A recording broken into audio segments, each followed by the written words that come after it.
I have been crucified with Christ. So it is no longer I who live, but it's Christ who lives in me. And so when I look in the mirror, I don't see the picture of the culmination of all of my mistakes. That when I look in the mirror, I don't see the man who made a bunch of errors. I don't see the man who has shame or regret. That what I see in the mirror is a man who no longer lives, but Christ who lives in him. This is the reality of our salvation. That we receive not just a ticket into heaven, but we receive a new identity. I have a message I'm excited to share with you. If you've been kind of with us since the start of the new year, then you know we've been in a series called Habits. So I'm going to say habits. And we are closing that series off today with a message I have titled, The Anatomy of a Habit. The Anatomy of a Habit. And so with that said, I want to read a quick verse for you and then we're going to pray. But it says this in Galatians 6:9, that let us not become weary in doing good, for at the proper time, we will reap a harvest if we do not give up. Let's pray real quick. God, we thank you so much for this day. We thank you for this opportunity to gather. We thank you for your presence. We thank you that you're with us. And guys, ask that in this time that we have together, that you would help us to just hear your voice, Lord. That would you help us to walk away with a deeper understanding of who you are and who you have made us to be. And also, God, we pray for the Buffalo Bills, the Lord's team, that they would prevail over the Kansas City Chiefs. In your name, everybody said, amen. Come on. The Bills are God's team. Josh Allen, it's his day. I believe it. But anyways, that has nothing to do with what we're talking about today. Really, I'm cheering for the Commanders. Go Commanders. Jane Daniels making history. But December 19th, 1932 to March 9th, 2013, there lived a man named Harry Weathersby Stamps. Now, do you recognize that name? Probably not, because to be honest, this is a man who you wouldn't really recognize. He was just an ordinary guy, just a regular Joe, who just happens to have a really funny obituary.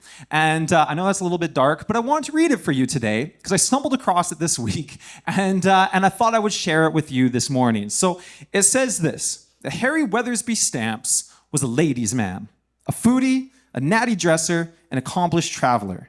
Harry was locally sourcing his food years before those fancy chefs in California started using cilantro and arugula, both of which he hated. For his signature bacon and tomato sandwich, he exclusively procured Tennessee's Benton bacon from his Bacon of the Month subscription. He had a lifelong love affair with deviled eggs, lang cakes, boiled peanuts, Vienna sausages, his homemade canned fig preserve, pork chops, turnip greens, and buttermilk served in martini glasses garnished with cornbread. He loved to use his oversized old man remote control, which thankfully survived Hurricane Katrina.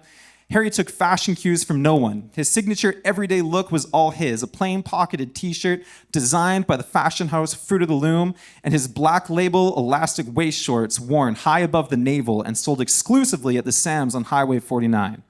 Things he despised included phonies, his 1969 Volvo, which he also loved, know-it-all Yankees, Southerners who used the word veranda, eating grape leaves, Law and Order, cats, and most of all, Martha Stewart. He particularly hated daylight savings, which he referred to as the devil's time. It is not lost on his family that he died the very day he would have had to spring his clock forward. This can only be viewed as his final protest. Because of his irrational fear that his family would throw him a golf-themed funeral, despite his hatred of the sport, his family will hold a private, family-only service free of any type of theme. Rather than flowers, the family asked that in honor of Harry, you would write your local congressman and ask for the repeal of daylight savings time, as Harry wanted everyone to get back on the Lord's time. Come on, let's give it up for Harry Weathersby Stamps, the man, the myth, the legend, a life well lived. And I share that with you today because I think an obituary is a funny thing. I mean, that was a particularly funny obituary, but in general, I think an obituary is a funny thing because if you look at the grand total of the human life, from birth to death, all of the relationships, the experiences, the dreams, the passions, it's an incredible thing to take the whole human experience and summarize it onto a single piece of paper. How can one piece of paper possibly summarize all that goes into living the life we live. And yet, despite that, I want to propose the question to you today, church, that if you could write your own obituary, that if you could see that on the other side of the grave, what was said about your life, what would you want that summary to say? That would you, like Harry Weathersby stamps, would you want your obituary to be a testament of your love affair with Vienna sausages, your hatred of Martha Stewart, your despise of daylight savings? Or would you want to say something else? I know we probably all have our own little quirks, our own little idiosyncrasies, like Harry Weatherby stamps that might stand out in our obituary. But I think that if I was to take a survey of this room, I think that there would be some things that we would find common ground on. I think that from one side to the other, that almost all of us, if we were to look back at the summary of our life, would have certain things that we would want that summary to say. Things like being a loving husband, things like being a loving wife. That when you think about your kids, what do you want your kids to say about you? That I had an incredible father. I love my mom so much, right? We want to be known as people who are generous. If you're a Christian with us, then you'd want that testament to speak about your faith, right? That you'd want it to speak about your trust in God. You know, I've never met someone who would look at the summary of their life and they'd want to be like, yeah, you know what? Ben Neufeld was a pretty crummy husband. He was an absent father, never texted his friends back, lived paycheck to paycheck, watched about 8 hours of TV a night, and that's it. Nobody's really looking forward to a life like that. Imagine if, in this whole kind of January, New Year's time of year, if somebody came up to you and they're like, you know what my New Year's resolution is this year? This year, I want to get in the worst shape of my life. Last year, I ate a couple salads, went to the gym a couple times. We're cutting that out, okay? It's nothing but McDonald's, Big Macs, McChickens. And I believe that if I really dig down deep, if I get a little, grit here, that I can be on heart meds by October, right? Nobody sets that goal. No one sets the goal of becoming an alcoholic. I've never gone to a wedding where the bride and groom set it as their goal to get divorced. I've never seen somebody start a business with the goal of going into debt. And yet, how many people find themselves in these situations nonetheless? If you look at your life, what would you want it to look like? If you could summarize your life, what is the picture that you would want to paint? Nobody says the goal of becoming an alcoholic. No one says the goal of getting divorced. No one says the goal of seeing their life fall apart. And yet, to how many people is that exactly what happens? I think we see an example of this in the life of a guy named Samson. If you've kind of grown up in church, you've maybe seen like the VeggieTales stories or the Sunday school stories. But who was Samson? Samson was really a guy who was set apart with a divine strength from God. And he quite literally had a divine strength from God. Samson was this man who, time and time again in Scripture, he does these heroic and miraculous things. That you see him killing lions with his bare hands. You see him taking on armies with nothing but the jawbone of a donkey. And Samson was a man of elite potential. Absolute elite potential. But how many of you know that potential is only as valuable as what we do with it? Potential is only as valuable as what you do with it. And for 20 years, Samson served faithfully as the judge, or basically the leader of Israel. And he had all of the tools. He had all of the capacity. He had all of the potential to go down as just a historic legend of the faith. And yet, if you know the Samson story, that whole legacy kind of falls apart on him. We see this begin in Judges chapter 16, that to give you a little bit of context of what happens in Samson's life is that he kind of lets things go out of control, that he's swooned by this girl named Delilah. He starts compromising on his values. And the next thing he knows is he ends his life as a slave, as a prisoner, as a shadow of what he expected the picture of his life to be. But where did it all begin? It happens here in Judges chapter 16. And this is kind of the starting point of Samson's downward spiral. And it says this in Judges 16, verse 1, that one day, someone say one day Samson went to the Philistine city of Gaza, where he met a prostitute and he went to bed with her. How did it all begin? Someone say one day. I think that in the context of quote unquote ruining our life, I know it's kind of like a dramatic phrase to make, but in the context of like seeing our life spin in a different direction than the way that we expected, I think we have this tendency to sometimes dramatize or overemphasize the one day. We kind of paint this picture like Samson of the one day, the one moment, the one decision, the one situation, that one day my spouse walked out. That one day I picked up the bottle. That one day I landed in debt. That it's the one day, it's the one day, it's the one day. And we tend to do the same with Samson, but can I offer you today that could it be that the outcome of our lives is more often not a result of the one day, but the steps in between? See, we see the one day in Samson's life, but to give you some context, where did Samson go? The city of Gaza was about 40 kilometers from Samson's hometown of Zorah, and it was essentially like the Philistine headquarters, where our guy Samson was basically public enemy number one. And so what does that mean is that to go to Gaza was not only to put Samson's life at risk, but assuming there was no Uber at the time, about a 40-kilometer walk to go and see a prostitute. Now, to break that down even a little bit further, to walk 40 kilometers for about an average male is about 56,000 steps. Please don't check my Apple Health records, but I think I'm lucky if I get that in a month, okay? 40 kilometers, 56,000 steps. And so with that in mind, could it be that what ruined Samson's life was actually not one choice, but rather the compounding effect of little steps, of little choices, of little habits building up over time, leading him to a place he never thought he'd be? And could it be that the same is true with us?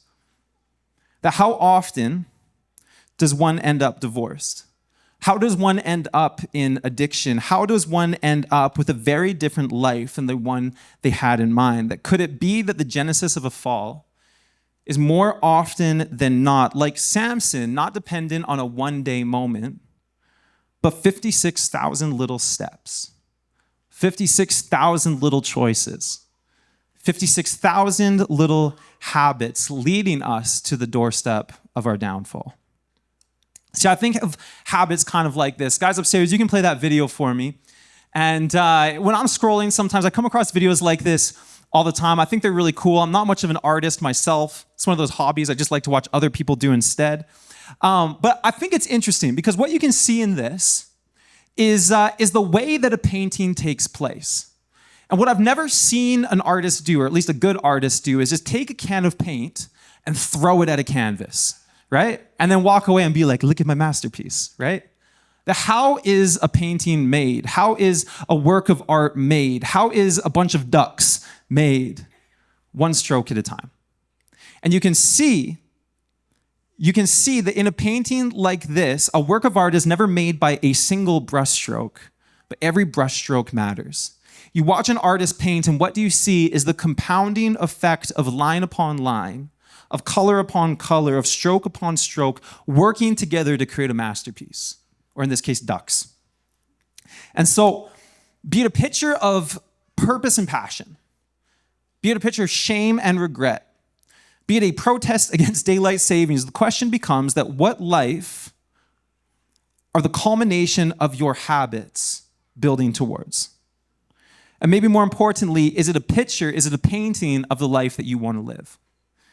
Is it a picture of fulfillment, or is it a picture of pain? And maybe it's just me, but I know that if I was to do a full audit of my own life, I could probably pick apart a couple different habits that I have going on behind the scenes that are definitely not leading me in the direction that I want my life to be. Little things like maybe just scrolling on my phone a little too much, compromising in one area or another. I think that all of us could probably pick out some area of our life, some habit that we have, some tendency that we have that is painting a different picture than the one that we want our lives to be. And so the question becomes, how then do we change it?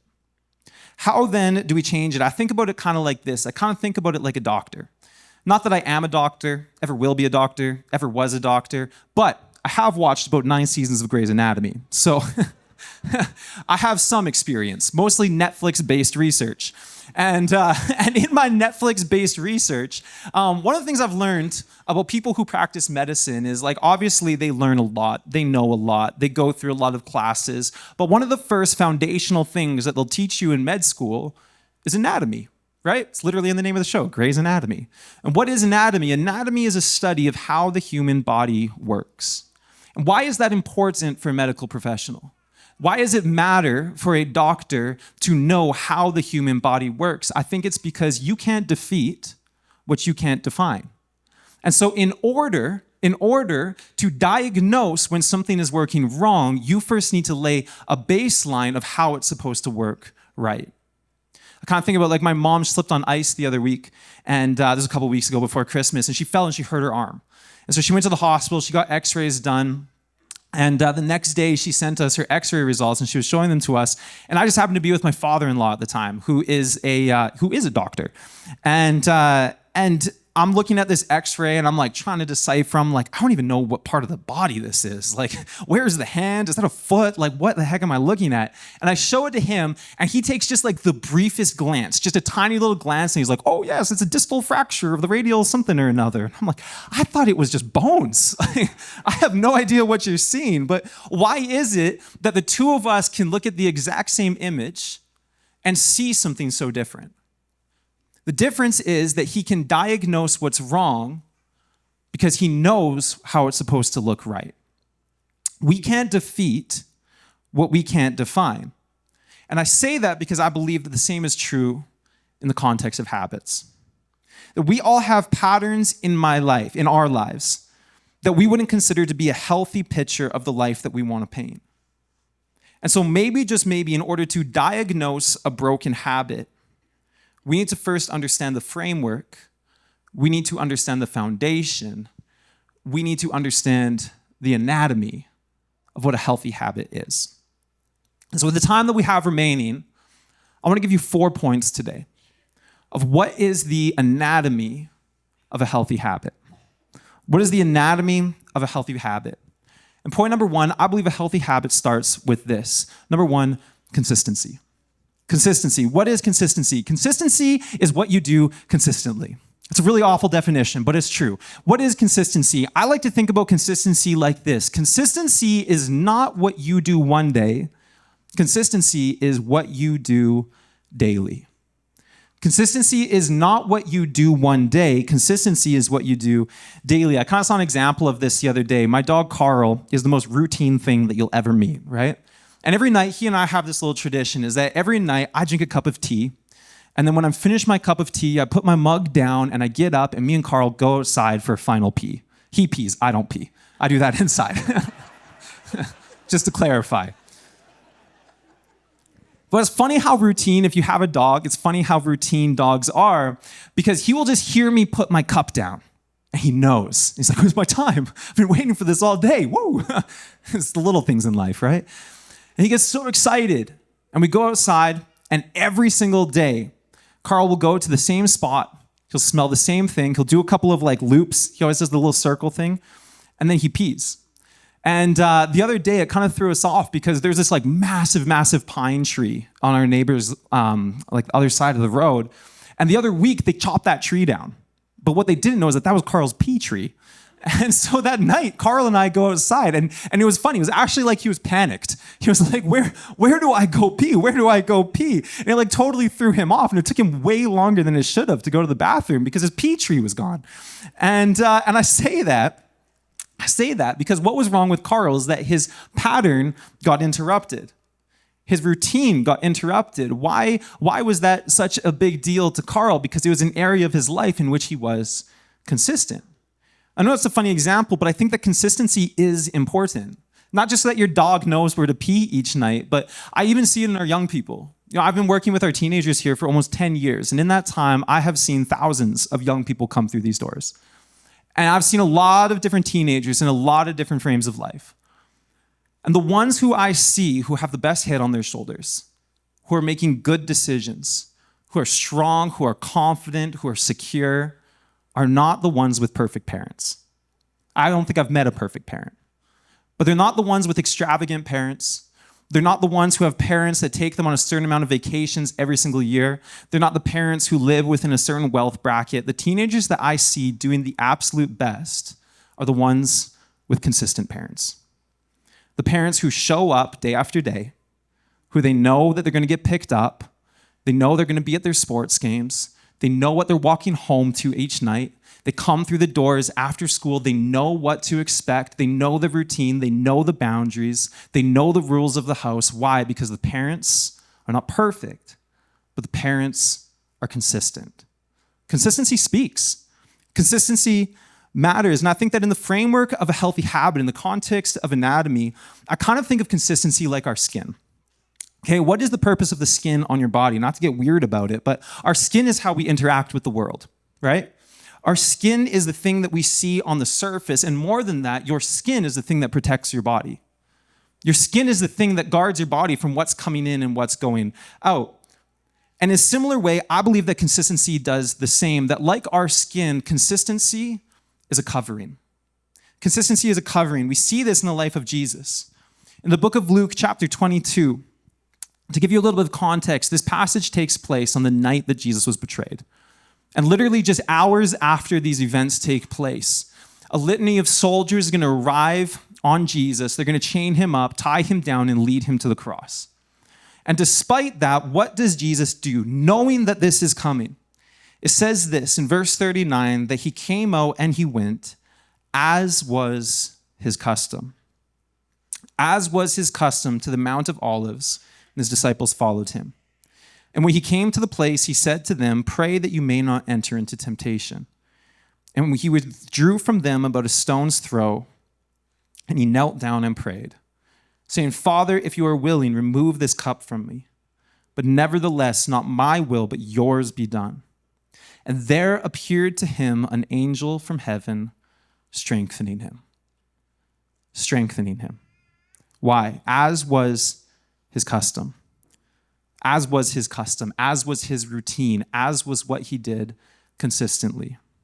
I want you to see, church, and I want you to understand that it wasn't one night of prayer that gave Christ the confidence to face the cross with his head held high, but it was a pattern of prayer throughout his life that built the framework of faith for him to face those challenges head on. That is not the thing that we do one day, but it's the strength that we build daily that gives us the capacity to overcome the obstacles of life. Now, consistency is our covering, and consistency is important. But I believe that also consistency in isolation is insufficient. Consistency alone is not enough. See, sometimes we get this weird idea that like some people are consistent, some people are not consistent, but the reality is I think everybody is consistent. We just aren't always consistent about the things that we want to be consistent about.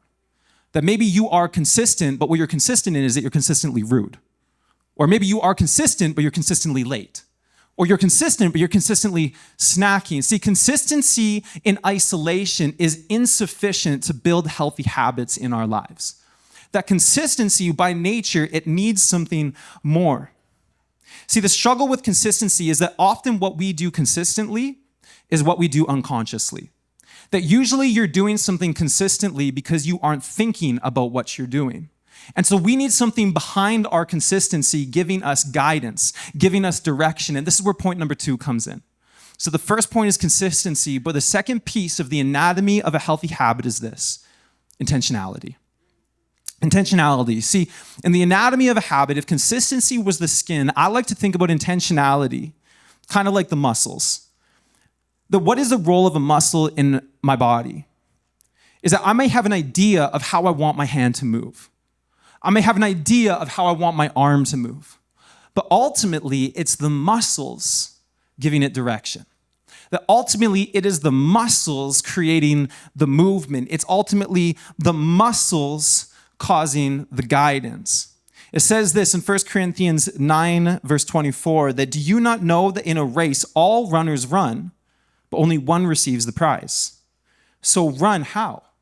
Run that you may obtain it.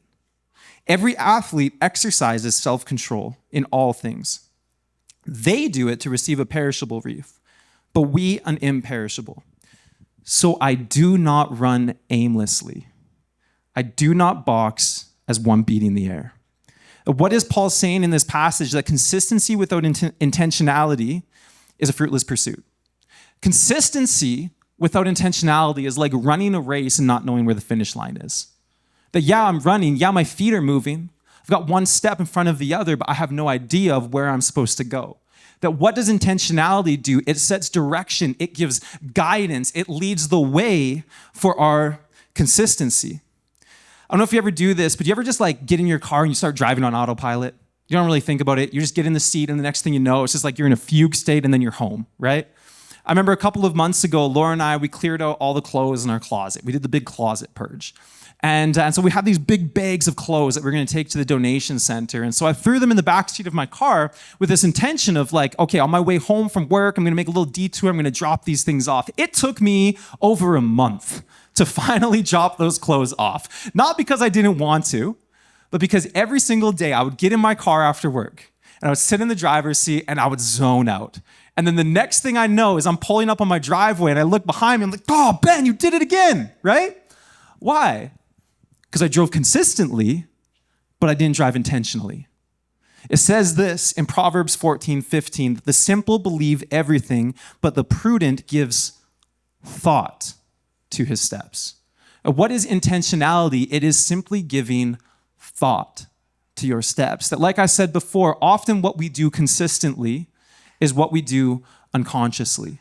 That we're doing it consistently because we aren't thinking about doing it. But doing things intentionally sometimes simply just means that I'm going to do the things I usually do, but I'm going to think about what I'm doing.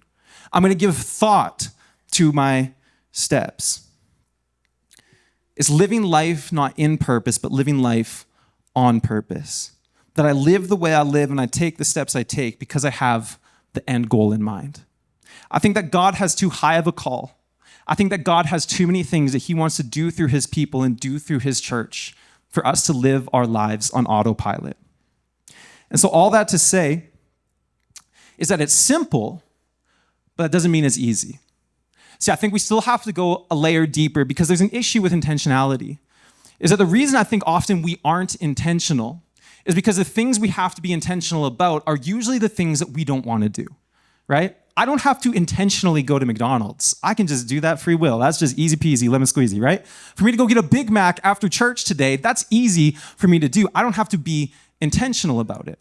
For me to pull out my phone and scroll on Instagram for an hour tonight, I don't have to do that intentionally. Usually if I have to do something intentionally, it's because it's something that I don't naturally want to do. But how many of you know that that doesn't mean that it's bad for me? That might just mean it's hard. And so behind intentionality, there's a layer deeper. Behind consistency, behind intentionality, behind the anatomy of a healthy habit is point number 3, discipline. Discipline. Following our little illustration that we have, working our way from the outside in, that if we start on the surface with consistency, and then we move a step into intentionality, I see discipline kind of like the skeleton. Discipline is the bones. See, you can have the strongest muscles in the world. You can work out 3, 4, 5 times a day, bench 300 pounds, but if you have no bones, those muscles are all for nothing. If you have no bones, they're just kind of like a goopy puddle on the ground. That what do bones do? Bones give the body form. Bones give the body structure. The bones are the support. The bones are the stability, and the bones are what gives the body shape. And I think the same is true for discipline. It gives structure to our habits. And so what is discipline? I think in order to define what discipline is, we kind of have to establish what discipline isn't. And I think the confusion that we make in the context of discipline is that we often see discipline as the same thing as motivation. But I think there's actually a really important distinction to make, that what is the difference between motivation and discipline? See, motivation takes its power from what is going on around you. But discipline draws its strength from what's going on inside you. That motivation is based on something external, whereas discipline is based on something internal. Now, what's the issue? What's the flaw with motivation, right? Sometimes motivation can be a really powerful tool. Sometimes motivation can be a really good thing, but here's the thing, that if my motivation is based on what is going on around me, then that means that my motivation is based on what's going on around me. And sometimes I don't have control, I don't have say over what I'm surrounded by. And not only that, but sometimes those things change. And what if those things change into a direction that I don't actually want my life to go? You take Samson, for example. Why did Samson make the decision that he made? Why did Samson go to Gaza? Why did Samson find what Samson found? Because he was motivated. Samson was a motivated man, but his motivation was misplaced. His motivation was misplaced, and it led him to a place he didn't want to go, that somewhere along the line, someone, something, some voice got into Samson's head and said, hey man, this is what you're gonna find in Gaza. And the next thing that Samson found was his own motivations leading him in a different direction than the call that God had on his life. We contrast that with Jesus, who we find in Matthew 16 being urged by his disciples, begged by his disciples, don't go to Jerusalem, because they knew that on the other side of that journey, that there would be the cross. And so they're urging him, Jesus, don't do it. And how does Jesus respond? As he says to them, he turns to Peter and he says, get behind me, Satan. You are a hindrance to me, for you are not setting your mind on the things of God, but on the things of man. See, despite the voices of those closest to him, telling him to avoid Jerusalem, to forsake his cause, knowing what he would face there on the other side, that Jesus chose that path nonetheless. Why? Because his actions weren't guided by what was going on around him. His actions were guided by the foundation of the convictions within him. That he was operating not by motivation, but by discipline. That he was being led not by something external, but by something internal. This is what makes discipline distinct from motivation. This is what keeps our consistency from compromising and keeps our intentionality from falling into an era of nothingness. Not a motivation around us, but the strength of a conviction within us. And so what is the source then of our convictions? How then, like Jesus, can we have such a strong inner dialogue, such a strong inner value, such a strong inner conviction that keeps us focused, that keeps our feet steady on the path that God is calling us towards? I think it comes down to this, and this is point number 4, and with this I want to close. It's identity. Identity. Consistency is the covering. Intentionality is the direction. Discipline is the thing that gives it structure. But just like the human heart, identity is the thing that ultimately gives a habit life. Identity is the thing that gives a habit life. And it says this in Romans 6, that so you also must consider. Someone say consider. You also must consider yourselves dead to sin and alive to God in Christ Jesus. Let not sin, therefore, reign in your mortal body to make you obey its passions. Where does overcoming sin, where does overcoming regret, where does overcoming unhealthy habits in our lives begin? Look at what it says, consider yourselves.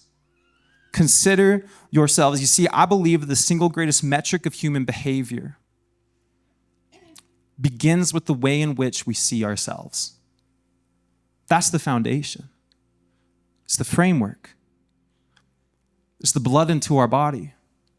It's the life within our habits. How do you see yourself? You take something as simple as making your bed in the morning. Do I make my bed in the morning because doing so makes me an organized person? Or do I see myself as an organized person? And so then I tell myself that because I am organized, I will make my bed. You see, the error that I believe many of us make is making the assumption that who I am is the consummation of what I do. That who I am is built on the basis of my behavior. But check this out. In Romans chapter 7, verse 15, it says this, "For I do not understand my own actions.